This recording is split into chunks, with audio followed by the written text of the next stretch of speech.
እንግዲህ አብርሃም ወደ ጤንነቱ ተመልሶ መጥቷል። እንኳን ወደ ጤንነት ተመለስክ በመጀመሪያ አብርሃም ማለት ነው። እንግዲህ አንድ ነገር ደግሞ ያጓጓን ነገር አለ። እንግዲህ ከአፍክ የምትወጣ ቃል ነው የምንፈልገውን ማለት ነው። እንግዲህ ያው እንደነዛ መንደር እንግዲህ ጫን ጫን እያላችሁ ነው ንግግራቸው። ምርጫ አያስፈልግም እኮ ህይወታችን አንድ ላይ መቀጠል ነው አለው። እንግዲህ አንድ ሰው የራሱን ህይወት ራሱ ነው ማወቅ ያለበት እንጂ ወይ አንድ ሰው በዚህ ኑር በዛ ኑር ብሎ አይደለም ማለት ነው። አንድ ሰው የሚፈልገውን ህይወት የመኖር ራሱ መብት አለው ማለት ነው። ወደ ፈለገበት ሄደው የመኖር መብት አለው ማለት ነው። ወይ ሰዎች እንዲህ አድርጉ እንዲሁን እንዲህ ፍጥረት ቁረጥ ስላሉ ሳይሆን አንድ ሰው የራሱን ህይወት ራሱ ነው የሚኖረው ማለት ነው። ሰላም ሰላም፣ ውድና የተከበራችሁ እኔ ውድ ቤተሰቦች እንደምን አላችሁልኝ? ደህና ናችሁ ወይ? ያለው ፈጣሪ የተመሰገነ ይሁን። እናንተም በያላችሁበት ቦታ ሰላም እንደምትሆኑልኝ ተስፋ አደርጋለሁ። ፈጣሪ ከክፉ ነገር ሁሉ ይጠብቃችሁ። ውድ ቤተሰቦች እንኳን ወደ ቤቴ በሰላም መጣችሁልኝ። እንዴት ናችሁልኝ? ዛሬ እንግዲህ ከች ብያለሁ በአዲስ ቪዲዮ ማለት ነው። ሩታዬ የኔ ሽብቅርቅር፣ የኔ ቆራጥ፣ የኔ ቀብራራ ማለት ነው። ማንም ሰው ወጣች ወረደች አወራች አላወራች መጣች ቀረች አይ ዶንት ኬር ነው ጉዳያቸው ነው ማለት ነው። ሩታዬ አንቺ ወደፊት እናቴ እግዚአብሔር ልጅ ሰጥቶሻል ማለት ነው።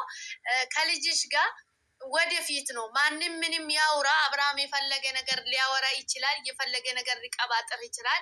ምክንያቱም እህትዮ አንቺን ጥምድ አድርጋ ይዛሻለች። ሞልታ ሊሆን ይችላል እሷ የማየውን ነገር ነግራ ሊሆን ይችላል ለሰው ማለት ነው። ስለዚህ ምንም ብሏል፣ ወዲህም ሄደዋል፣ ወደዛ ብሏል። ምንም ደንታ አይስጥሽ ማለት ነው። ሩታ የኔ ቀድሜ የሚነግርሽ ማለት ነው። አይመለከትሽም። ሲፈልግ ወደ ሂዲ፣ ሲፈልግ ወደዛ ቢሄድ ምንም ለአንቺ ይዞብሽ የሚሄድ የለም፣ ይዞልሽ የሚመጣ ነገር የለም ማለት ነው። ገባሽ አይደለ ሩታዬ? አንድ ሰው የፈለገውን ህይወት የመኖር መብት አለው። ጉዳዩ ነው የሚኖረው ለራሱ ነው እንጂ ለማንም ሰው አይደለም። እና የሚያስፈልገውን ነገር ደግሞ አንድ ሰው የራሱ ጭንቅላቱ ነው አስቦ አስተውሎ ማድረግ ያለበት እንጂ በሰዎች ሳይሆን በራሱ ነው መወሰን ያለበት። ፈጣሪም ጭንቅላታችን ለየብቻ የሰጠን ለየብቻችን የራሳችን ህይወት ላይ እንድንወስን የራሳችን ውሳኔ ራሳችን ወስነን የራሳችን ውሳኔ ህይወታችን እንድንኖር ነው እንጂ ህይወታችን ውስጥ ሌላ ሰው መጥቶ ለእኛ እንዲፈርድልን ወይ እንዲወስንልን ወይ ደግሞ እንዲመርጥልን አይደለም። አብርሃም እንግዲህ በምርጫው እንደማይሳሳት ተስፋ አድርጋለሁ ማለት ነው። አንሸራቶ እንዳይወድቅ ነው የሚፈራው ማለት ነው። እንግዲህ አንዳንድ ጊዜ ሰዎች ስንባል የሚያስፈልገንን ነገር ትተን የማያስፈልገንን ነገር አማራጭ እናደርጋለን ማለት ነው።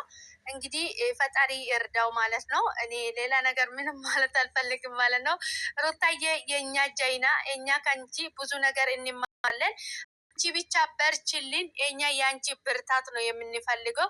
ሁሉ ጊዜ ዘና ፈታ ሽብርቅርቅ ብለሽ እንድትመጪልን ነው የምንፈልገው። እኛ ማንም ብንም ቢያወራ ቢያወጣ ቢያወርድ እኛ የሚመለከተን ነገር የለም። እኛ የሚመለከተን የአንቺ ሰላም የአንቺ ደስታ ነው የሚመለከተን። የሚያገባንም ይሄ ነው። በርችልኝ የኔ ውድ